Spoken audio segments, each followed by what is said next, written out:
હાલોલની વૈકુંઠ સોસાયટીના રહીશો પ્રાથમિક સુવિધાઓથી વંચિત છે. હાલ ચોમાસાની ઋતુ શરૂ થઈ ગઈ છે અને તેવામાં થોડોક પણ વરસાદ પડે એટલે સોસાયટીના રસ્તા પર ને સોસાયટીમાં પાણી ભરાઈ જાય છે. તેમની રજૂઆત કોઈ સાંભળતું નથી તેવી તેમની ફરિયાદ છે.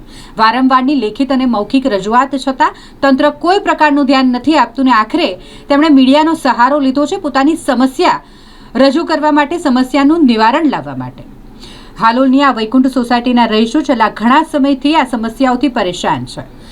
સોસાયટીમાં પાણી ભરાઈ જાય છે, રોડ રસ્તાની હાલત ખૂબ જ બિસ્માર છે, રસ્તો બનાવી આપવામાં નથી આવતો અને સાથે જ અહીં ઉભરાતી ગટરની સમસ્યા પણ છે.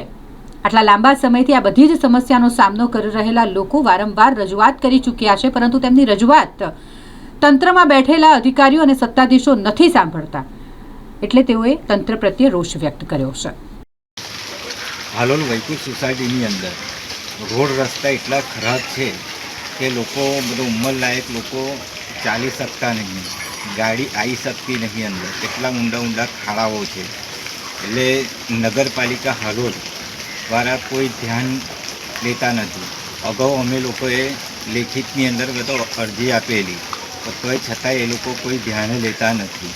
એટલે મારી મીડિયા મિત્રોને પ્રાર્થના છે કે અમારો અવાજ ગાંધીનગર લગીને જાય એવી એક પ્રાર્થના છે.